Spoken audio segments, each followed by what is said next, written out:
Então, como nós vimos na aula passada, aquela mentalidade de que o Estado seria irresponsável já foi ultrapassada.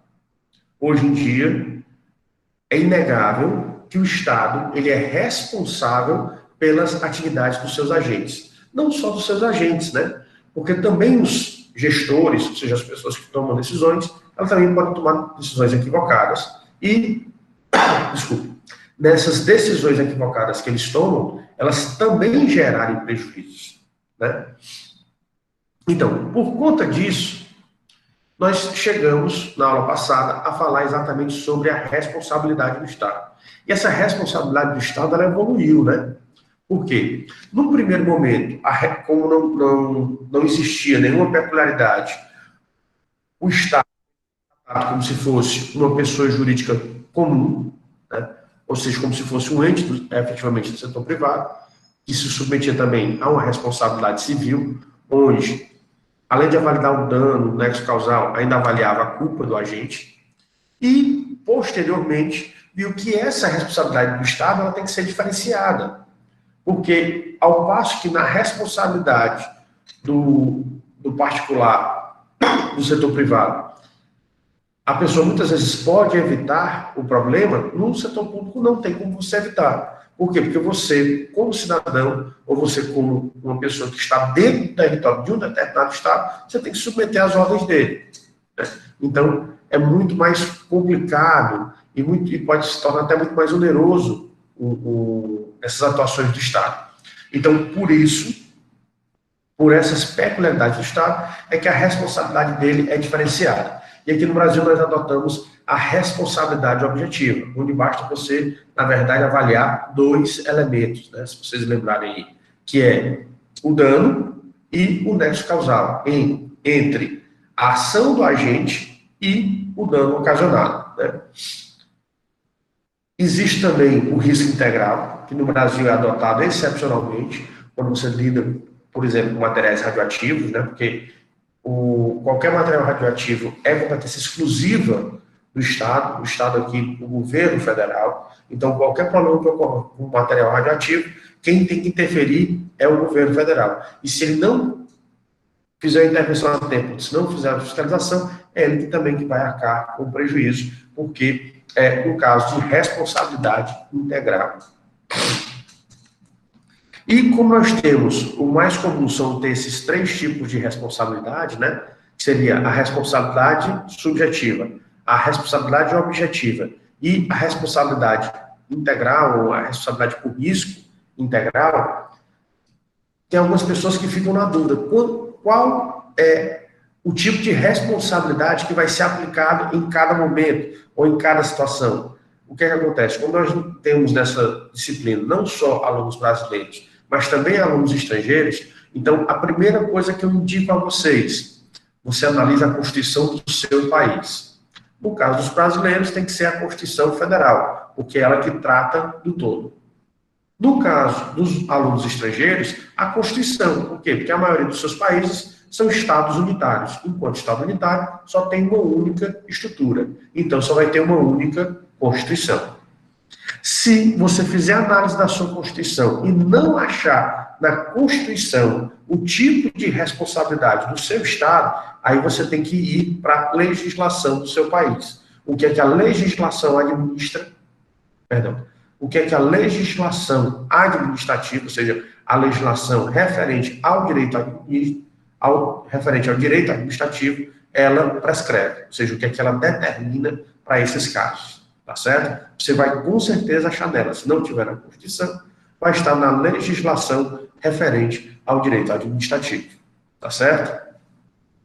Como aqui, para nós, é mais fácil lidarmos com a legislação brasileira, então nós vamos utilizar como paradigma, como modelo, como exemplo, exatamente a legislação brasileira, tá certo? Pronto. Então, nós vimos que no Brasil, a regra geral é a responsabilidade objetiva e, excepcionalmente, a responsabilidade por risco integral e, excepcionalmente, também uma responsabilidade subjetiva. Nós vamos analisar que, em determinados casos, você também, no Brasil, pode aplicar a responsabilidade subjetiva. Ok? Pronto. Então, visto isso, nós vamos nós temos um problema para resolver. Que problema é esse? Então, sempre que algum agente do Estado ele se envolver numa atividade que gerar prejuízo, esse agente ou o Estado, ele sempre é responsável? Eu comecei a falar para vocês que o Estado, ele precisava dessa responsabilidade, ou seja, precisava que essa responsabilidade também fosse reconhecida em relação ao Estado como pessoa jurídica e a atuação dos seus agentes ou dos seus gestores por uma medida de justiça. Então, quando você analisa o valor de justiça, você vai perceber, existem determinadas atividades em que algumas pessoas agem em nome do Estado e podem cometer erros ou excessos. Se eles cometem erros ou excessos e geram prejuízo a alguém, o Estado ele tem que arcar com esse prejuízo, de acordo com o valor justiça, o consenso justiça que existe na sociedade brasileira. Mas sempre que os agentes estiverem envolvidos em uma situação dessas, são eles efetivamente os culpados? Nem sempre. Então, por isso que o Estado ele vai responder, mas existem algumas situações em que ele não vai precisar responder, ou seja, em que ele não vai precisar arcar com o prejuízo, ou ele não vai precisar arcar com a totalidade do prejuízo. Então, vamos analisar aqui alguns casos, né?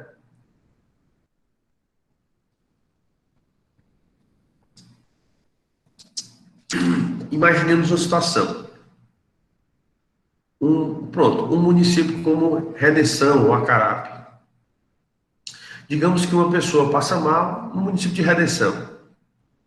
E ele tem um primeiro atendimento médico numa UPA, numa unidade de pronto atendimento, ou no hospital, e verifica-se em uma dessas unidades de saúde que o município ele não tem capacidade, ou ele não tem corpo humano, material humano, técnico, para resolver aquele problema. É um problema mais complicado. Então, o que acontece? Aquela pessoa precisa ser deslocada para um outro município que possa resolver essa demanda de saúde. Então, digamos que ele vá para Fortaleza. E aí, colocam ele fazem a intervenção para estabilizar ele, colocam ele dentro da ambulância para que ele seja levado a um outro município que possa prestar esse auxílio, que tenha estrutura médica e hospitalar para prestar esse auxílio. E durante o deslocamento, o motorista ele vem e atropela uma pessoa. No primeiro momento, você pode achar, não, é culpa do motorista da ambulância. Então, se o motorista da ambulância ele atropelou a pessoa, essa pessoa, ela só morreu ou só teve um ferimento, só teve um atropelamento por culpa do motorista. E não é bem assim. Nós precisamos analisar caso a caso. Digamos que essa pessoa ela mora numa localidade que fica às margens da rodovia estadual e ela está passando por problemas de saúde. Ela está passando por problemas mentais. Isso já testado por médicos, né, por psiquiatras ou psicólogos. E que aquela pessoa, por conta dos problemas mentais, ela tem tendência ao suicídio. Então, e várias pessoas viram quando ela, mesmo vendo que a ambulância estava vindo, ela correu para frente da ambulância, exatamente querendo se suicidar. Então, perceba, a pessoa já enfrentava um problema de saúde mental. Nesse problema de saúde mental, ela já tinha tendência ao suicídio, e existem testemunhas que comprovam que a pessoa, mesmo vendo a ambulância, correu para a ambulância. Digamos que ela tenha corrido de uma tal maneira que não proporcionou tempo suficiente para que o motorista da ambulância ele pudesse desviar. E aí ocorreu o atropelamento. Se o motorista da ambulância tivesse agido com negligência, imprudência ou imperícia, tudo bem, era culpa dele. Mas nesse caso aí, existem particularidades da pessoa que foi atropelada. E essas particularidades, vocês acham que merece ser levado em consideração ou não? O motorista ele é culpado de qualquer maneira? Eu acho que deve levar tudo em consideração, como o senhor falou.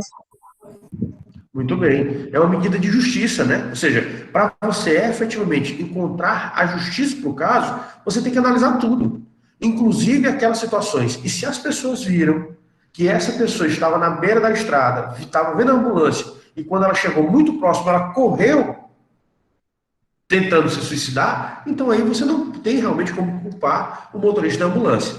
Então, nesse caso, pode ocorrer o atropelamento, a pessoa pode vir a falecer, mas esse falecimento, esse problema todinho, não foi culpa do motorista da ambulância, foi culpa da própria vítima, da própria pessoa que foi atropelada.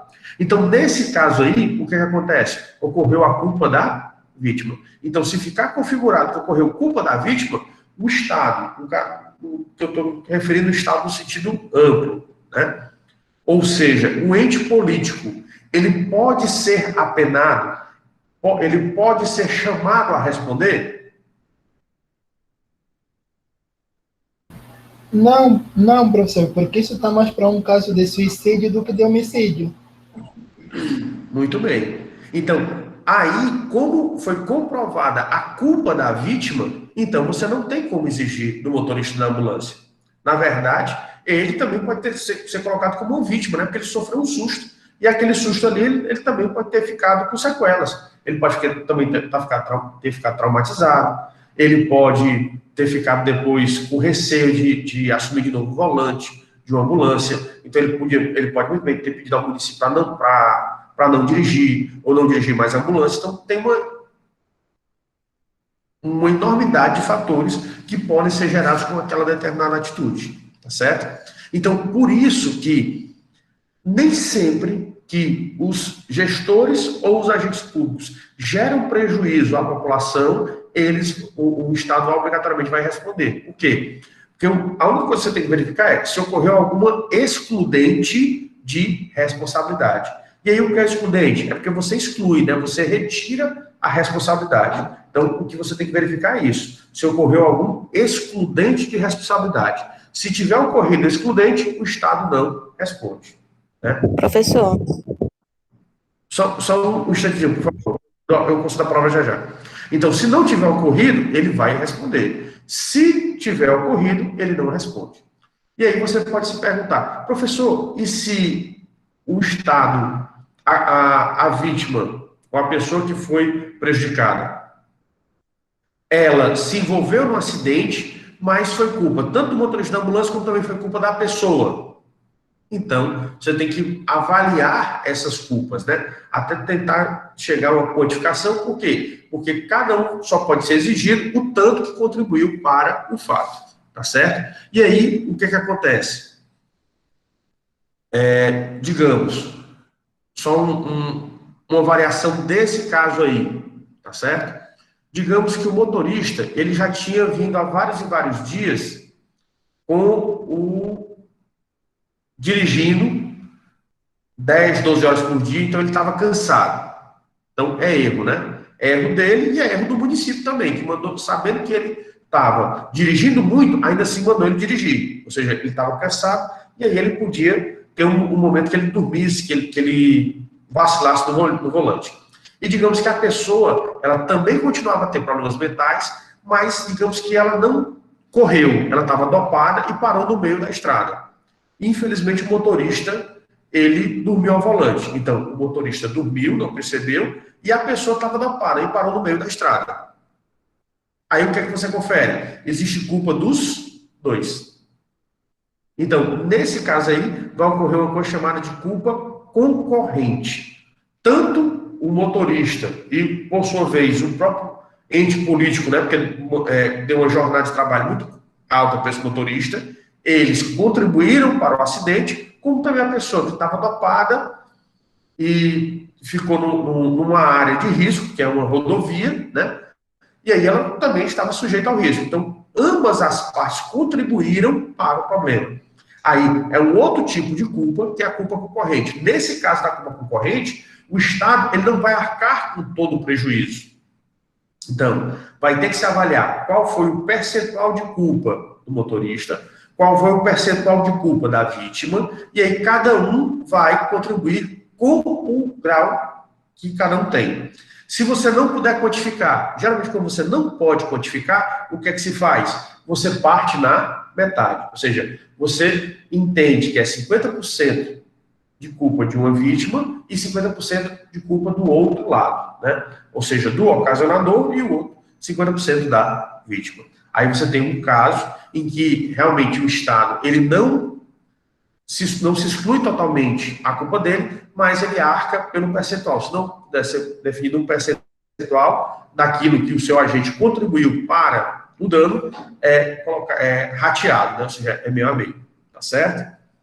Quem queria perguntar, pode perguntar nesse momento. No decorrer da explicação, você já tirou a minha dúvida, antes de eu perguntar.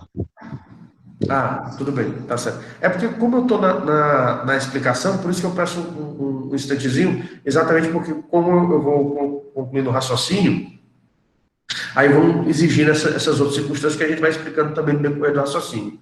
Tá bom?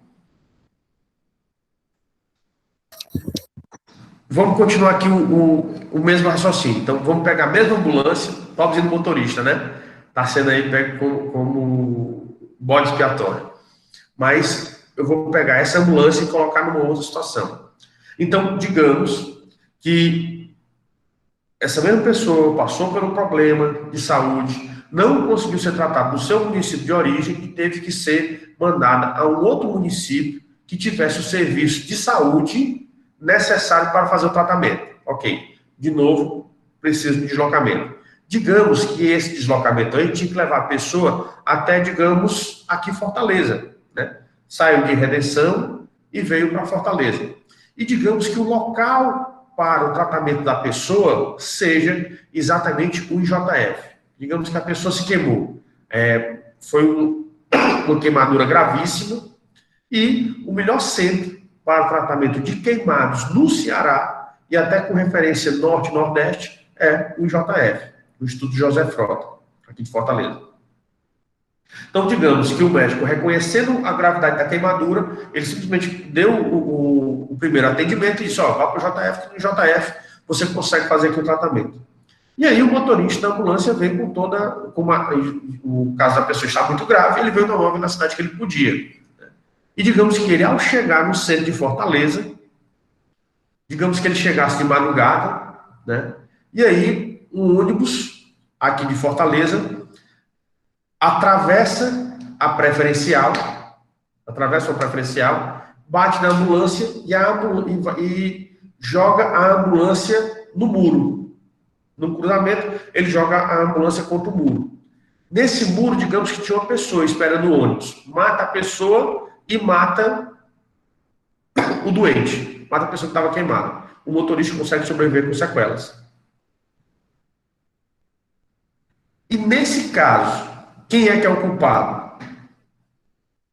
É o motorista lá da ambulância de Redenção?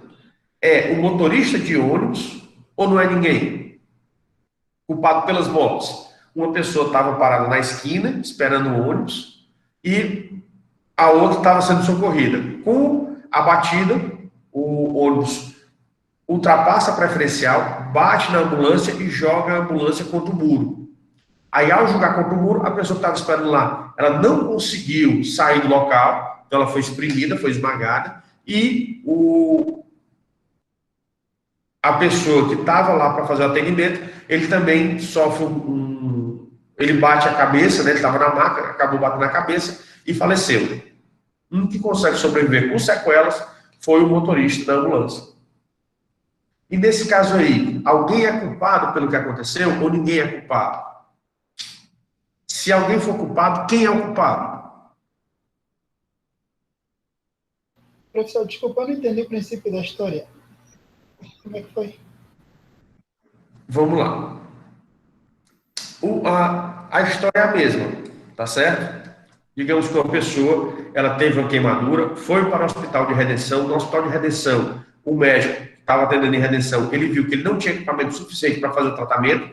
Então, o que foi que ele fez? Ele fez aquilo que ele podia para estabilizar o doente e colocou ele numa ambulância e mandou ele para o IJF. Digamos que isso daí aconteceu de noite ou de madrugada, e aí a ambulância veio de madrugada.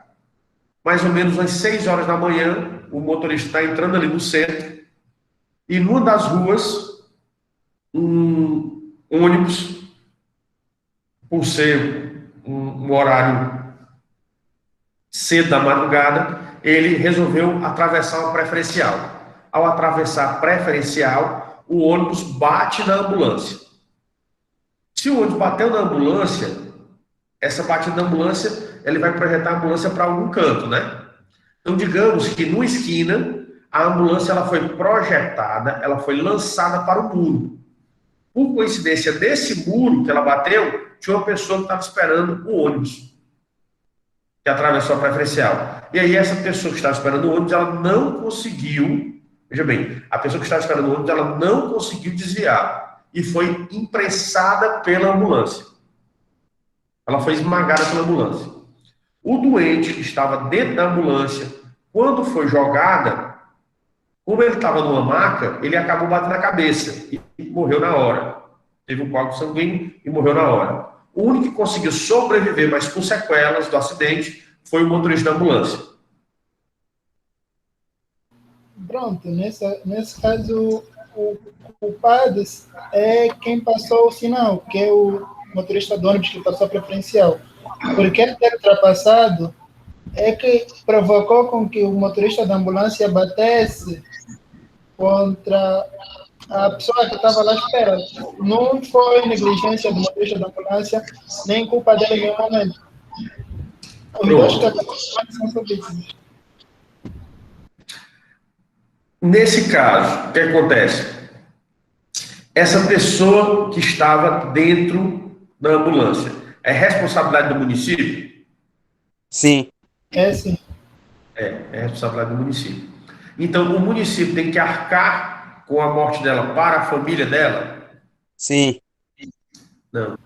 Não. Porque é outro excludente de responsabilidade, porque é culpa de terceiro. Então, os excludentes que podem retirar é quando a própria vítima é a culpada ou quando um terceiro, ou seja, uma pessoa que não tem relação direta, ela acaba interferindo naquela relação. Como Professor, tem a ver com a responsabilidade.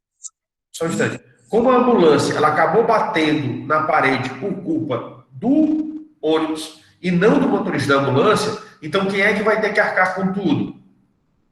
Exatamente. A empresa do ônibus. A empresa de ônibus. Exatamente. A empresa de ônibus vai ter que arcar com a morte da pessoa que estava parada na calçada esperando o ônibus e que foi esmagada pela ambulância. Embora sendo esmagada pela ambulância, tem que perceber, a pessoa só foi esmagada pela ambulância por quê? Porque a ambulância ela foi jogada pelo ônibus. Então a culpa é do ônibus. A pessoa que estava dentro do ônibus, ela estava viva. Só ocorreu o evento morte por quê? Mais uma vez, porque foi um ônibus que bateu e jogou. E aí ela bateu a cabeça. Ou seja, não foi por culpa nem do município e nem do motorista do município. Foi por culpa do ônibus. E também as sequelas do motorista, a empresa de ônibus tem que arcar, e a ambulância, a empresa de ônibus também tem que arcar. Ou seja, tem que dar uma nova ambulância para o município. Então, todos os prejuízos têm que ser arcados por alguém, mas vão ser arcados por quem? Vão ser arcados pela empresa de ônibus e não pelo município de Redenção. Por quê? Porque o motorista, o representante do município de Redenção, não contribuiu com nada para o problema. Ok? Quem queria perguntar? Ok, entendi. Pronto. Veja que naquela culpa concorrente que eu falei para vocês, o que foi que eu disse? Que o motorista, como ele já estava tendo uma jornada de trabalho extenuante, ou seja, ele estava trabalhando além daquilo que era previsto, né? Em vez de ele estar trabalhando 8 horas por dia, ele já estava trabalhando 10 ou 12 horas por dia. Então, como ele já estava cansado, já fazia vários dias, e ainda foi para uma outra jornada extenuante, então ele acabou cochilando. Queira ou não, ele contribuiu para o acidente, mas por quê? Porque o motorista deu um cochilo, porque ele estava muito cansado pela jornada de trabalho dele, que era acima do limite legal, né? Já nesse caso aqui não tem nada a ver. Por quê? Porque ele estava trafegando de maneira normal. A pessoa que errou e ficou constatado foi exatamente o ônibus. que atravessou a preferencial. Tá certo? Vocês conseguiram? Mas, nesse caso, o Estado não tem meio que nada a ver. Então, quem vai processar a empresa de ônibus é a família das pessoas que morreram, é isso? Exatamente. Se as famílias processarem a ambulância, o que é que o judiciário vai dizer? Olha, mas aqui o Estado ele não tem culpa. Por quê? Porque aqui ocorreu uma culpa chamada culpa de terceiro. Então, quando você vai ver quem é realmente culpado pelo acidente, quem foi culpado por todo o acidente foi o motorista de ônibus. Só que as pessoas não vão exigir do motorista de ônibus a reparação financeira. Vão exigir de quem? De quem tem dinheiro para pagar a reparação. Quem é que tem dinheiro para pagar a reparação? A empresa de ônibus. Tá certo? Ok. Pronto. Então, veja bem, eu coloquei o mesmo caso e eu só fiz variações do caso, né? E de acordo com essas variações, nós vimos o quê? Que a culpa, ou seja, a responsabilidade pelo acidente, ela teve variações. O primeiro caso que eu coloquei para vocês, que a pessoa, ela se jogou de maneira rápida, ela correu, né? Sem dar oportunidade para o motorista, de maneira desavisada, e sem dar chance para ele se defender, ou seja, mudar o caminho, foi a vítima. Então, culpa da vítima. É um excludente. Digamos que uma parte foi culpa da vítima, outra parte foi culpa do motorista. Culpa concorrente. Então, nesse caso aí, o Estado paga, mas só paga proporcional à culpa do agente dele. No caso do motorista de ônibus, é culpa de terceiro. Então, quem vai, na verdade, responder é o terceiro. Tá certo? Então, são culpas diferentes, e aí essas culpas diferentes trazem implicações diferentes sobre a responsabilidade do Estado. Além desses 3 casos, nós ainda temos mais 2, que é o exercício regular de direito e o caso fortuito ou força maior. No exercício regular de direito, o que acontece? O agente está fazendo a atividade dele. Eu não sei se vocês viram nesses dias o problema de fiscalização que ocorreu no município de Barbalha. Vocês chegaram a ver? Agentes da autarquia de trânsito pararam um motoqueiro, examinaram a moto e foram analisar a documentação. Quando eles foram analisar a documentação, viram que a documentação não era, a pessoa que estava dirigindo não era efetivamente o dono da moto, e que a moto estava tanto com IPVA quanto com licenciamento atrasado. O que acontece? IPVA atrasado não tem problema, não precisa ter a retenção. Mas licenciamento sim, porque todo mundo, para circular com o veículo, tem que estar com licenciamento em dias. E aí, quando o motociclista foi informado pelos agentes de trânsito que eles iriam rebocar a moto e que ela seria levada para o depósito para que ele regularizasse, para depois eles retirarem a moto novamente, ele ficou transtornado e começou a quebrar a moto. Pegou o capacete da moto e começou a quebrar a moto todinha. Nesse caso, pessoal, esse motociclista da moto, ele pode cobrar alguma indenização contra os agentes? Por isso é o seguinte, durante a filmagem, os agentes dizem, olha, não faça isso, a gente pode chamar a polícia, e ele ficava desacatando os agentes. Mas os agentes eles não fizeram nada. Eles simplesmente cruzaram os braços, esperaram ele terminar a ira dele, e aí o que foi que eles pegaram? O que foi que eles fizeram? Quando terminou tudo, eles pegaram o resto da moto, né, e colocaram em cima do guincho. Pronto. Essa pessoa pode processar o município de Barbalha ou pedindo alguma indenização? De forma alguma, professor. Como é? De forma alguma, até porque ela é que estava com a documentação irregular, e se fosse alguém a ser multado, aí seria ele, não o município. Exatamente. Ou seja, o que os agentes de trânsito fizeram, eles nada mais fizeram aquilo que é exigido pela legislação que eles façam. Ou seja, eles fizeram as atribuições dele, que é fazer a fiscalização do trânsito. Ele faz a fiscalização tanto dos veículos quanto dos pedestres. Quando ele foi verificar a moto, viu que tinha todas as pendências. Então, e dentro das pendências, ele tinha todo o direito de fazer o recolhimento, ou seja, recolher lá o depósito.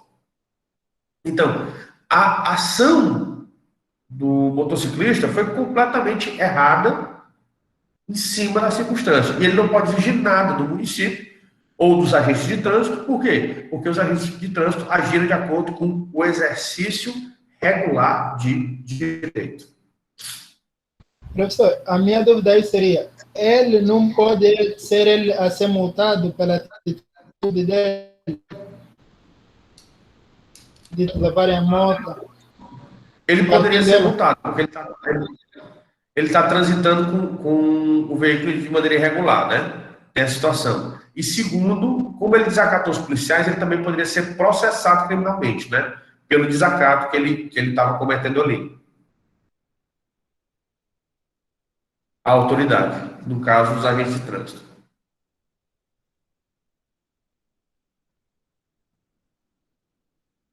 Tá certo? Certo, professor. Pronto.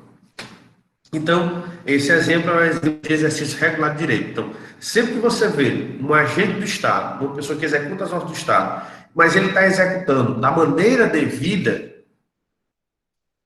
dentro daquilo que era previsto, você não tem que arguir contra o Estado. Ele está agindo dentro da legislação, ou seja, ele está executando as atribuições que são previstas para ele e até já são esperadas para que ele faça. É o exercício regular de direito. O outro caso é quando você tem um caso fortuito ou força maior. O que é o caso fortuito ou força maior? Então, imaginemos uma situação em que você vai fazer um piquenique com a sua família e vai para um parque, ou parque municipal, estadual, federal. E aí você, quando chega nesse determinado parque, estaciona seu carro no local que você não conhece e vai fazer um piquenique. Digamos que você não viu a previsão do tempo e acontece uma inundação. E durante essa inundação, o seu carro é levado pela enxurrada e você perde seu carro, né? Porque o seu carro fica submerso e aí você perde completamente. Entra água no motor, você perde seu carro completamente. Ah, mas o seu carro estava parado num parque, digamos que seja estadual. Você pode exigir do Estado, que é responsável pelo parque, a indenização pelo seu carro? Se tratando de um fenômeno natural como a chuva, eu acho que o Estado... Depende.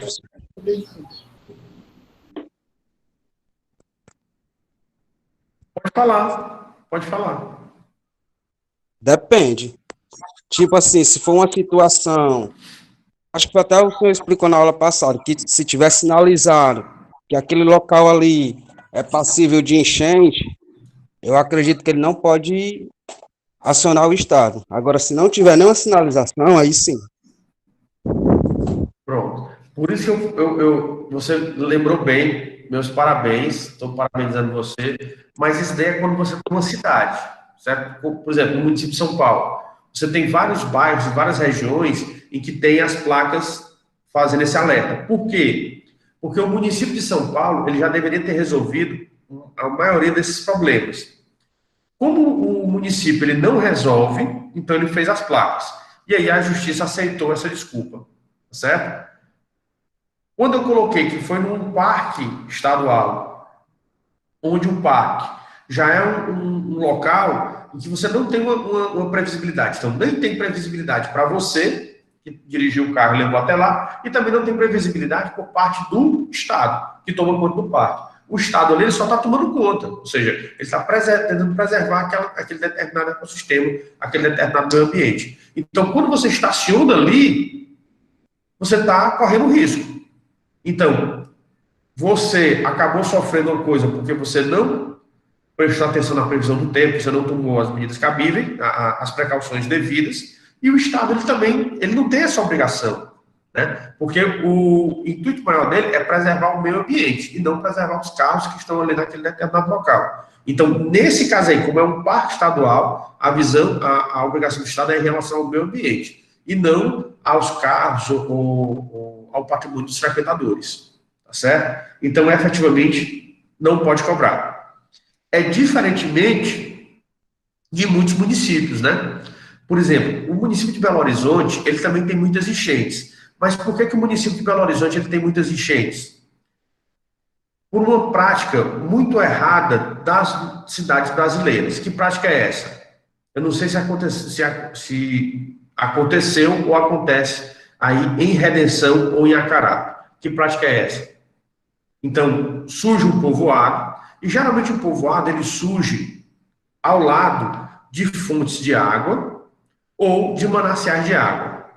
Beira de rio, beira de açude, beira de lagoa. Então, eles ficam muito próximos de fontes de água. E aí, o que acontece? Quando a cidade vai crescendo, aquela fonte de água, que no início ela era importante, porque era um local onde a gente conseguiria um elemento natural que é indispensável, que é a água, né? Tanto para o ser humano quanto para o desenvolvimento do próprio povoamento, ela vai passar a ser um empecilho. Por quê? Porque o povoamento ele não vai poder crescer por conta daquela determinada água. Então, o que é que as pessoas antigamente faziam?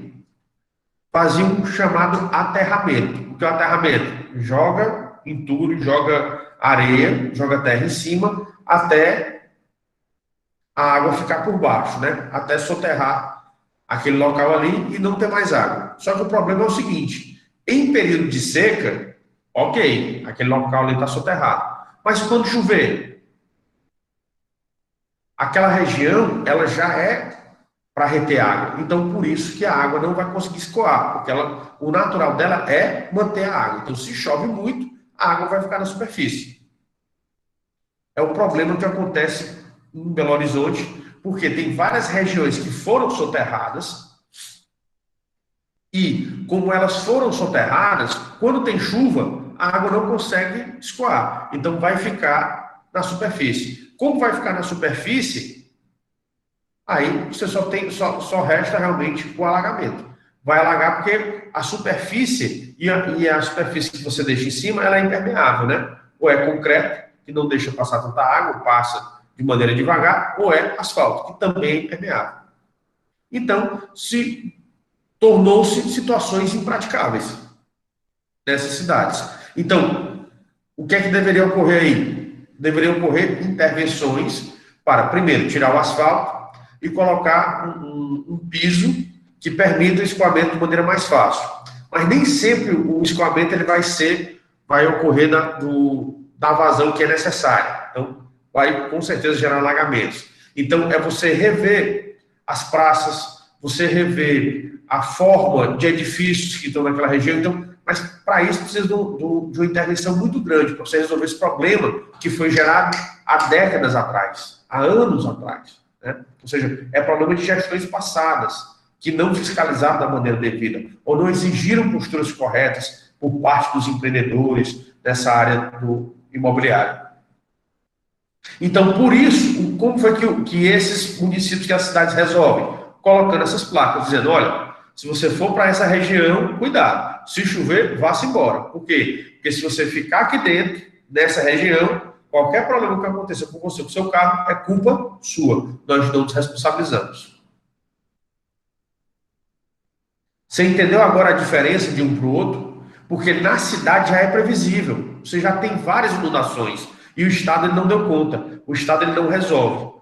Já no parque, você não tem essa previsibilidade. Porque é um local que você não conhece. Como ele é um local ermo, ou seja, que não tem tantos habitantes, não se tem tanto conhecimento sobre esses determinados locais. Ok? Entendido?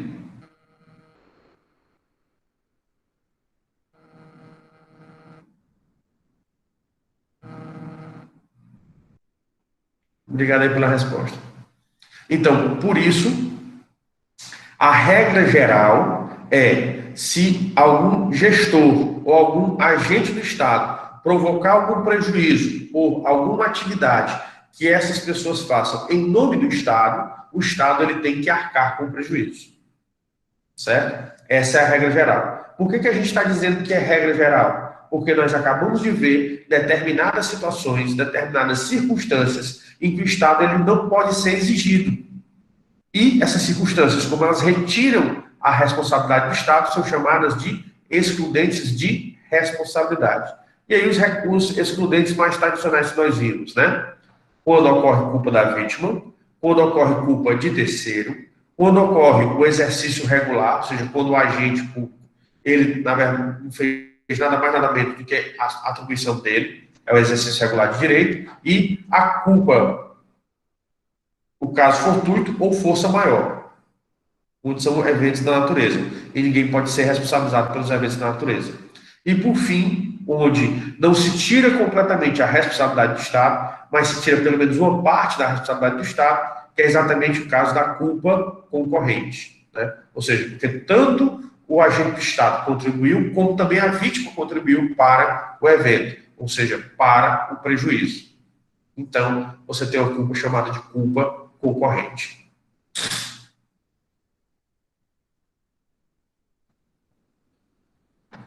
Vistos os excludentes, o próximo passo que nós temos é exatamente o que é que você pode cobrar de reparação. Ou seja, o que é que você pode pedir para ser reparado. Né? Ou seja, eu posso pedir tudo aquilo que eu quiser? Não.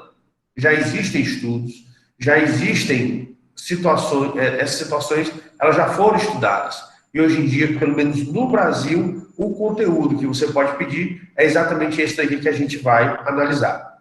Primeiro, os danos materiais e ou morais. O que é isso? Você pode pedir só danos materiais, você pode pedir só danos morais, ou você pode pedir os dois, por isso que é e ou morais. Mas o que é um dano material, pessoal? O que é que vocês acham?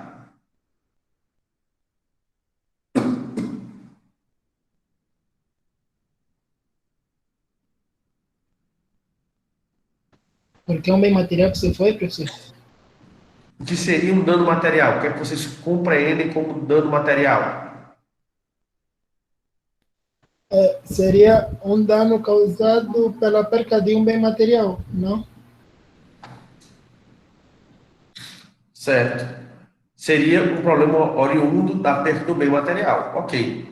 Então, se você teve um acidente de carro, digamos que o motorista da prefeitura bate no seu carro, então você tem o prejuízo do carro, não é isso?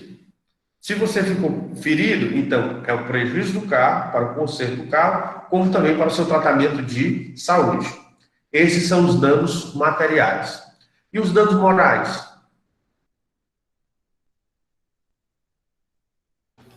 Um trauma, como o professor falou lá no princípio, do motorista da ambulância que pode ter um trauma e não querer dirigir novamente uma ambulância. Esses aí são os danos. Pode ser um trauma, pode ser também uma situação que tem a percepção que a sociedade tem de uma determinada pessoa, né? Porque o que acontece? Também o que é esse dano moral? As pessoas, o que acontece? Você tem um comerciante. Digamos que você tem um comerciante muito famoso da sua cidade. E que todo mundo confia nesse comerciante. Mas digamos que chega um fiscal do Estado, chega no comércio dele e começa a dizer que aquela pessoa ela está vendendo as coisas de maneira errada. Como? Digamos que ele vende comida no quilo. Digamos que aquela pessoa ele vende cereais, né? Ou seja, vai vender arroz, feijão, milho. Ele vende a granel, ou seja, ele vende em quantidades, ele pesa e vende para as pessoas a quantidade que elas estão querendo. Mas e se a balança delas for viciada? E aí um agente chega, diz que a balança dele foi viciada, ou seja, ele diz, olha, Ele disse que está vendendo aqui o arroz de 1 quilo, mas na realidade eu verifiquei que é só de 800 gramas. Ele está ganhando 200 gramas. Eu pergunto a vocês, quem é que da cidade vai querer continuar comprando, fazendo as compras no comércio dele? Todo mundo não vai prestar atenção nisso ou vai prestar atenção e não vai mais comprar no comércio dele?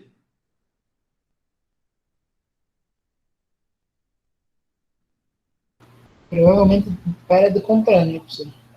Provavelmente não vão comprar. Então, isso é que é o dano moral também.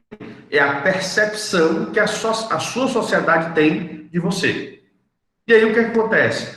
Mas digamos que aquele fiscal, na verdade, o que ele queria era corrupção, ou seja, ele queria receber o dinheiro. Como o comerciante não aceitou, ele espalhou esse boato na cidade, só para prejudicá-lo.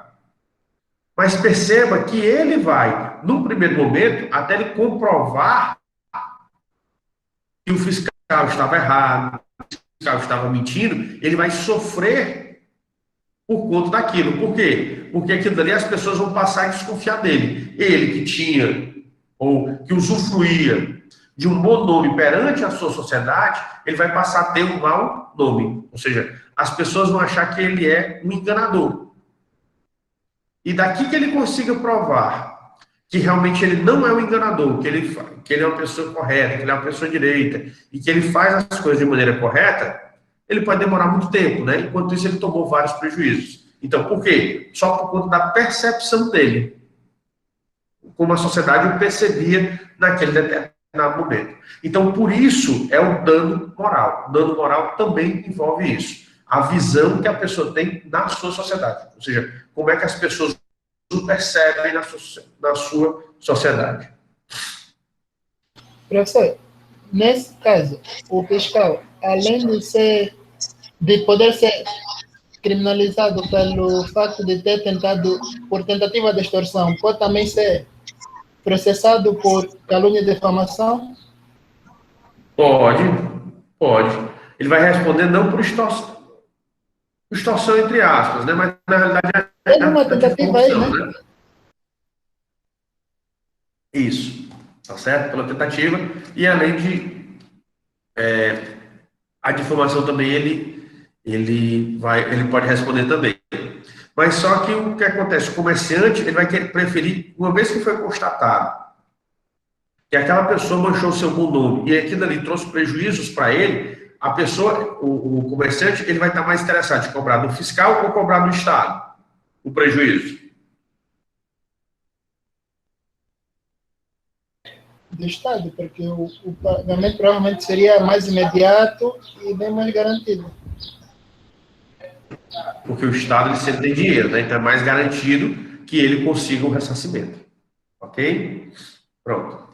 Então, visto isso, o dano material e o dano emergente, nós ainda temos mais duas qualidades de dano, né? Que é o dano emergente e o lucro cessante. O que é o dano emergente? Aqui são desdobramentos, né? Então, eles vão falar de maneiras diferentes sobre um e de outro. Alguém quer falar? É sobre o assunto passado ainda. Quando... Eu tô, muito em dúvida do negócio. Quando acontece isso, né? É porque o fiscal, ele tá ali vamos dizer, na figura do Estado, né? Ele tá ali sendo um agente que tá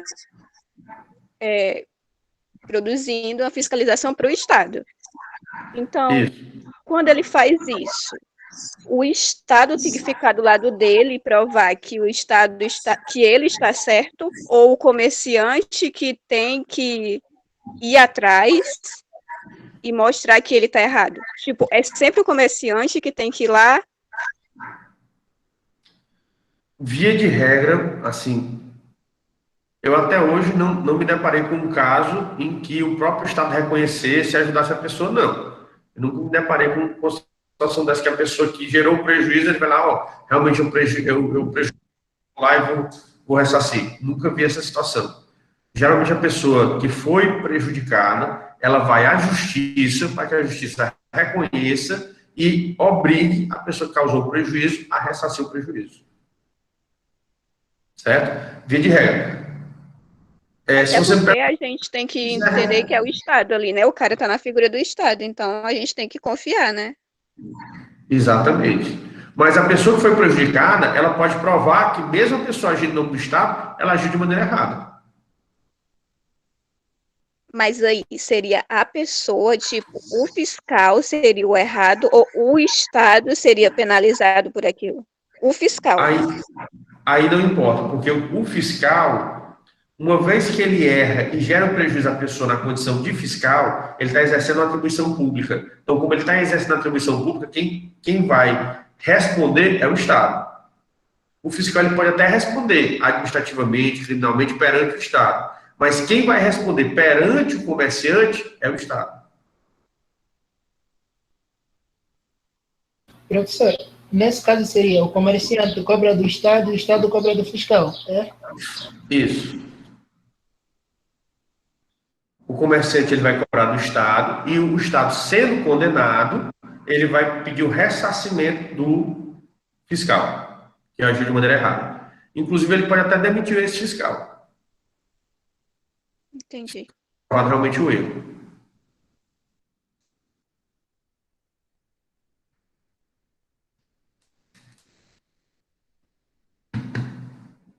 Quem está com dúvida, entendeu? Entendi. Ok. Pronto. Então, uma vez que se comprova o dano material e moral, fica mais fácil de ser compreendido, né? Mas nós temos os chamados danos emergentes ou lucros cessantes. Isso daqui, os doutrinadores, eles confundem, né? O que é dano emergente, o que é lucro cessante. Então, doutrinador A, o dano emergente é isso e o lucro cessante é isso. Aí o B muda, né? O que o A chamou de dano emergente, ele chama de lucro cessante e vice-versa. O que ele chama de lucro cessante é dano emergente. Então, por essas confusões, eu vou passar os conceitos para vocês, tá certo? E aí, quando eu queria que vocês não atrelassem a dano emergente ou lucro cessante, para você saber que são desdobramentos, que são consequências. Mas só para que você entenda.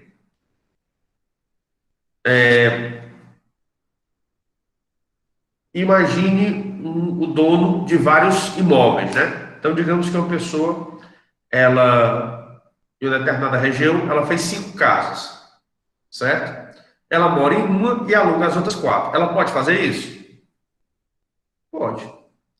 Mas digamos que veio um carro da prefeitura e bateu numa dessas casas. E ao bater numa dessas casas, a casa caiu, ou a frente da casa caiu. Então, a pessoa que estava morando lá teve que sair. Se a pessoa que estava morando lá, ela teve que sair, o dono da casa, ele pode continuar recebendo aluguel?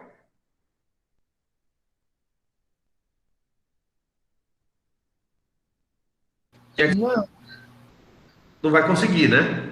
exato. Então, o problema nesse caso, da batida na casa, o dono da casa, ele tanto vai ter direito ao ressarcimento, como também ele vai ter direito aos aluguéis que não vão ser pagos durante o período em que a pessoa não morar mais lá.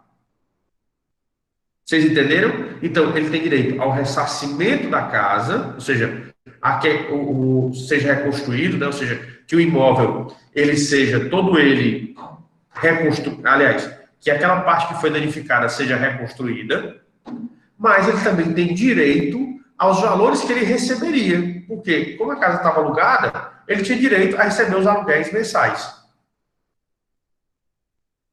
Então você percebe que o problema não foi só o dano, é o dano sobre um bem dele e sobre aquilo que ele conseguiria alcançar com a exploração do seu bem.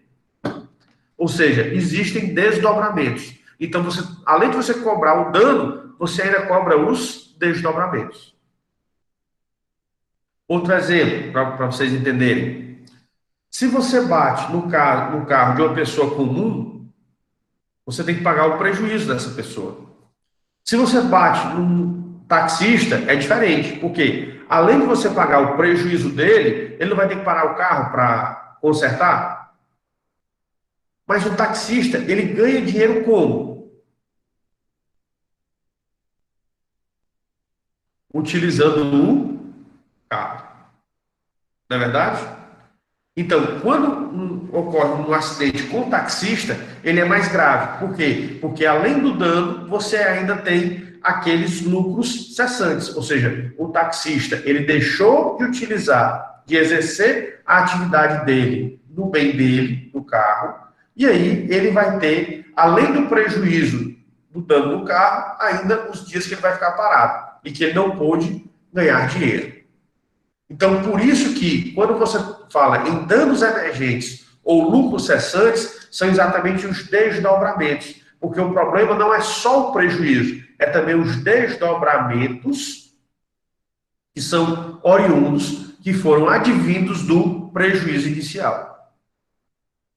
Professor, nesse caso, Diga. se tratando de uma pessoa comum, ok, entendemos, ele não usa o carro como fonte de renda, mas batendo nele, o período em que o carro vai estar na reparação, a pessoa vai ter que andar de ônibus, não vai poder transitar até altas horas como estava habituado a fazer, porque não vai ter o carro próprio.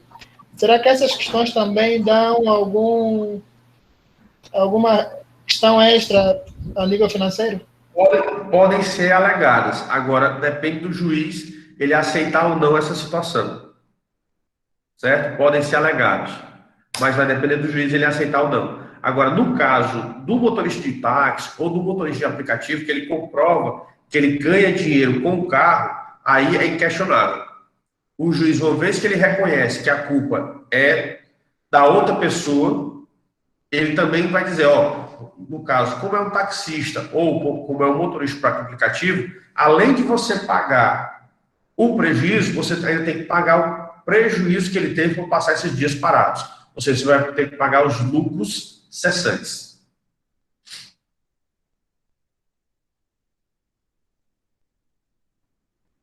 Ok?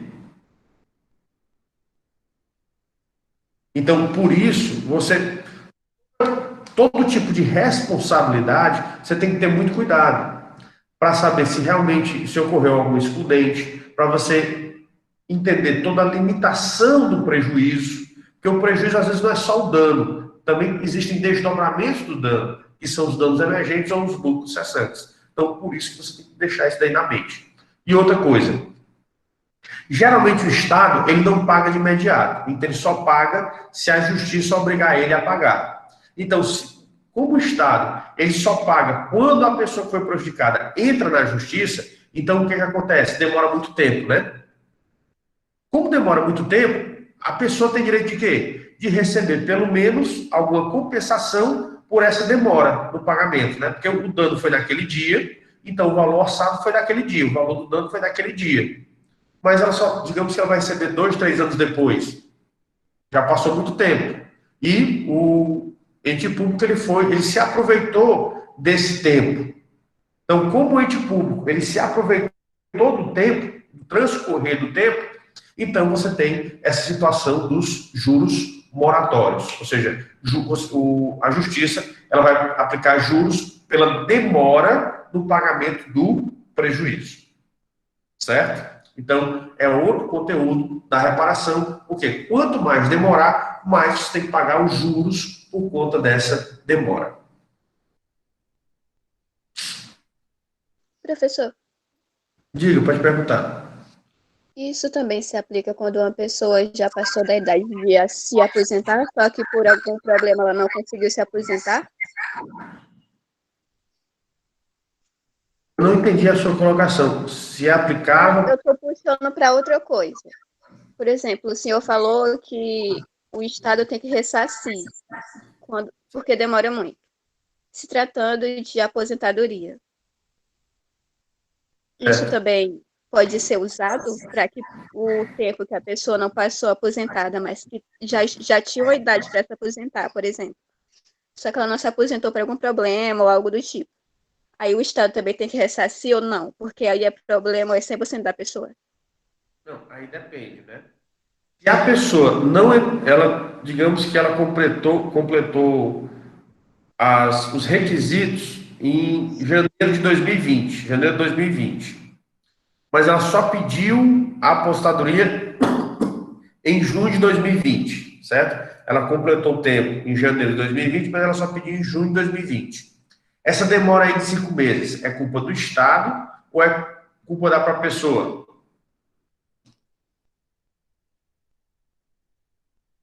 Então, quer dizer que se for culpa do Estado, o Estado tem direito a ressarcir esse dinheiro para ela.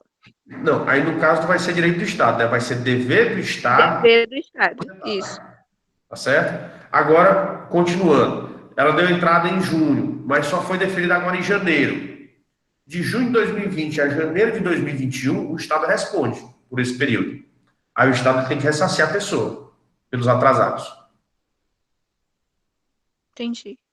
Tá certo? E ele responde e ainda de maneira corrigida. Ok? Ok. Pronto. Mais alguma dúvida referente a essa parte da responsabilidade civil do Estado?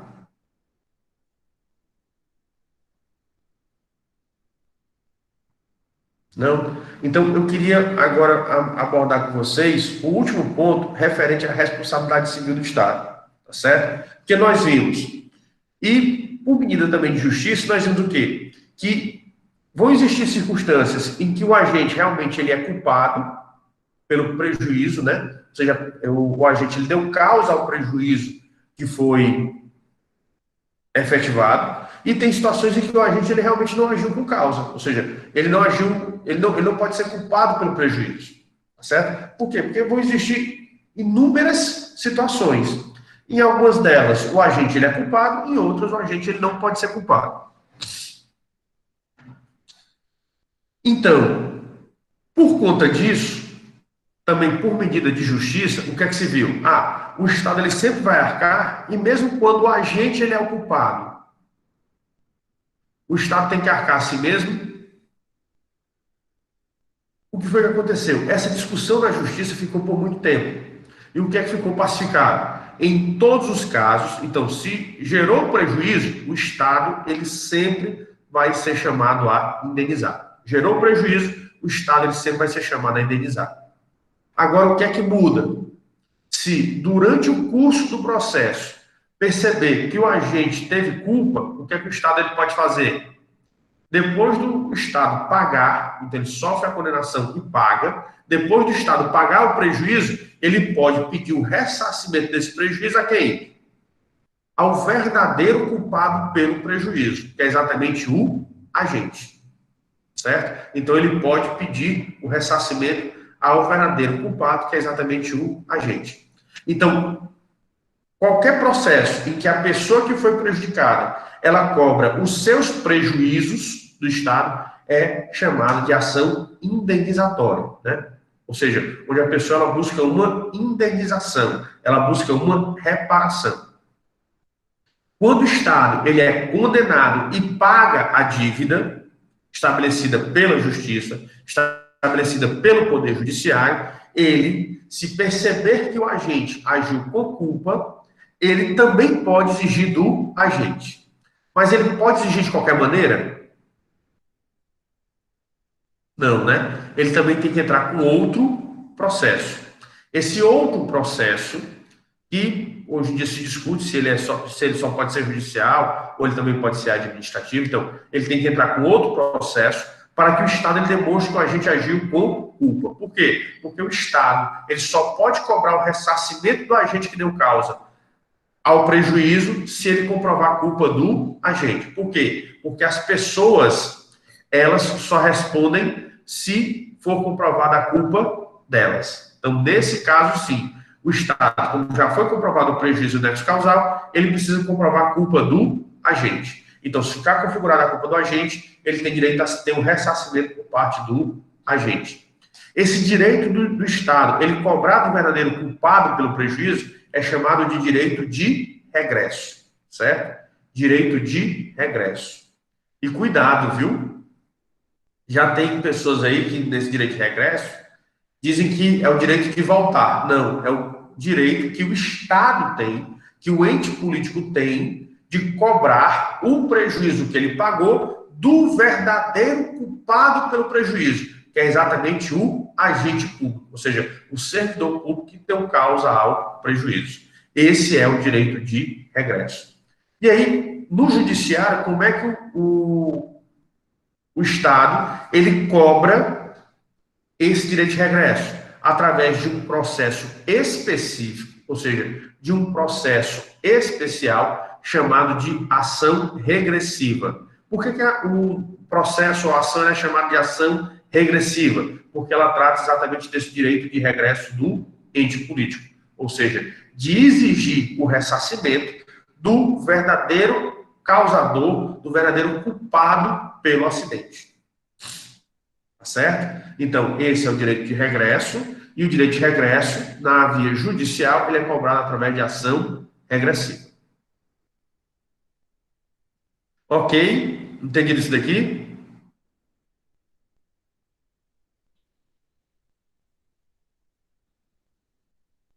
Obrigado pela resposta. Agora, eu queria só fazer uma particularidade. Digamos que o prejuízo seja 100 mil reais. E o trabalhador, digamos que o prejuízo gerado foi 100 mil reais, digamos que o acidente, digamos que o motorista de ambulância, ele vai bater em uma Land Rover, certo? O motorista de ambulância bate na Land Rover e o conserto da Land Rover é 200 mil reais.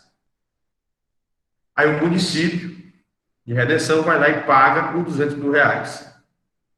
Só que ele viu que o agente, ele na verdade estava paquerando com a moça, foi paquerar uma moça na estrada e bateu na Land Rover. Na verdade, o motorista não deveria paquerar, né? Com ninguém, ele deveria estar preocupado somente com a estrada, ou com a condução do veículo. Se ficar demonstrado que realmente ele agiu com culpa, aí o que acontece? O município de Redenção pode cobrar do agente os 200 mil reais. Mas eu pergunto a vocês, digamos que o motorista ele ganhe, sei lá, 2 mil reais. Como é que ele vai pagar 200 mil? Ele pode pagar de imediato?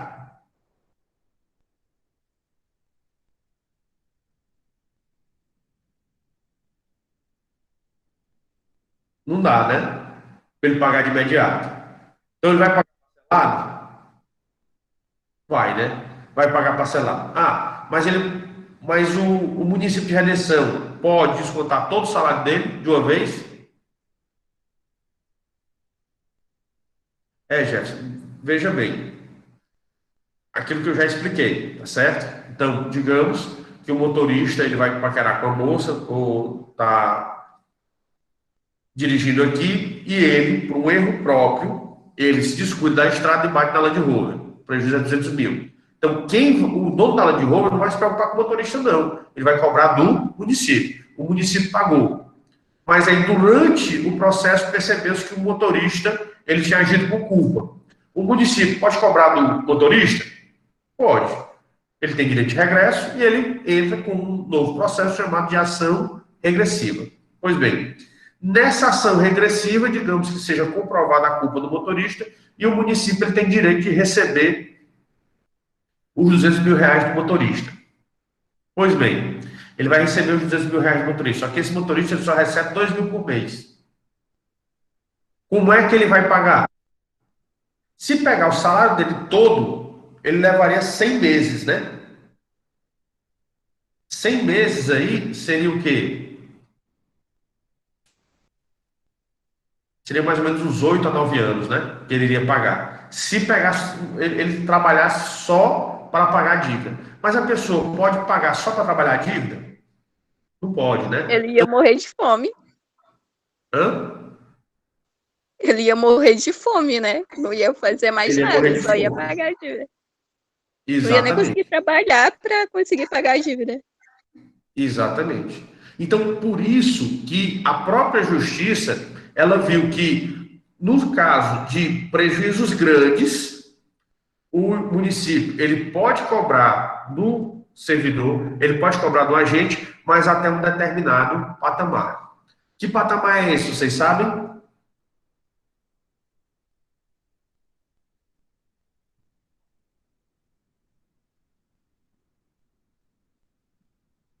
Se vocês ainda não sabem, quem tem servidor em casa ou aposentado em casa e já foi pedir empréstimo, você sabe o que é que as instituições financeiras Até onde as instituições financeiras podem ir para cobrar o empréstimo das pessoas?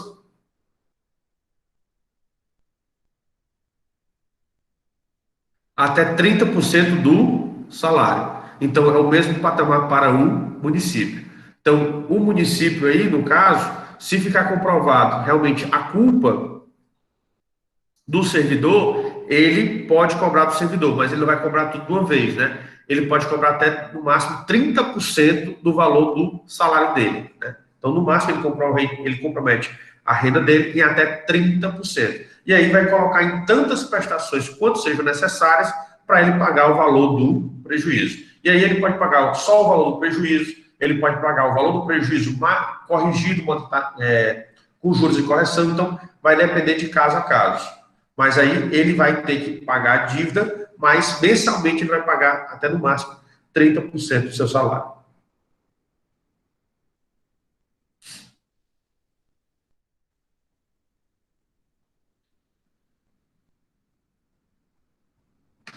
Conseguiram compreender? Alguma dúvida? Sim, professor.